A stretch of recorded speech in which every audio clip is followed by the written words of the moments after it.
Confession. Confession of a caregiver.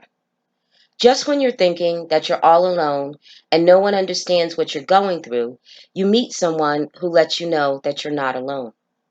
You could seek out such an individual, but when it happens by chance, in an unexpected manner, and in an unexpected place, it really makes an impact. One day, I experienced such a meeting. It was the day that the groceries were being delivered. When I received the text that the delivery guy had arrived, I went down to the lobby to meet him. He was still unloading the truck when I reached the lobby. When he finished, I smiled and waved to let him know that it was I who was expecting the delivery. He began talking to me immediately, telling me his name and that he enjoyed making these deliveries. He was talkative, and I didn't mind chatting. As we rode the elevator up to my mom's floor, he made a startling confession. And I say startling because it was the last thing I expected him to say. He explained to me that he too had been taking care of his mother. He said that he took care of her the last 3 years of her life and that she suffered from Alzheimer's disease. That's rough, I said, totally feeling his pain. And although the conversation appeared to be difficult for him, he continued. Yes, it was. He looked me directly in my eyes and said, "You're doing a good thing for your mother. I know it's hard." And at that moment, I knew that he truly understood. A lot of people say things like, "You're doing a good thing. You're a good daughter, and I'm sure your mother appreciates you." Those words seem hollow coming from people whom you know don't have a clue what you're going through. But coming from him, I knew they were sincere. "Thank you.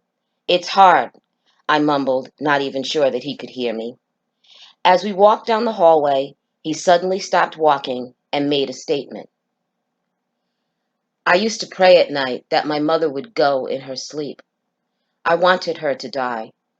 It was not a good life for her, and it was no life for me." I looked into his eyes and didn't utter one word. The look in my eyes told him that I understood. He then said, "And I felt guilty every night having those thoughts, but—" His voice trailed off. I had the urge to give him a hug, but instead I simply said, "Thank you." We smiled at each other, a thoughtful, understanding, compassionate, encouraging smile, and began to unload the groceries together.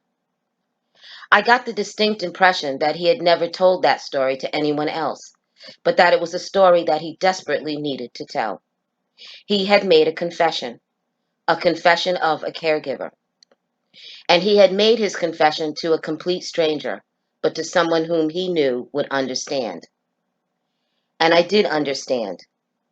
I had never seen this man before. I don't remember his name, and I don't believe that I will ever see him again. But just as he was leaving, I reached out to give him a hug, and I whispered, "You are a good son." Tears come to my eyes even now when I think of that encounter. It was an accidental, unexpected meeting. Well, let's say it was unexpected, but it was not accidental, as everything happens for a reason.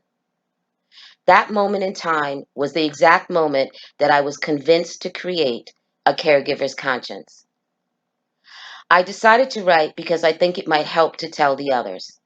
Sharing my cares and concerns with other caregivers may help us all to know that we are not alone, just as one caregiver's confession helped and inspired me.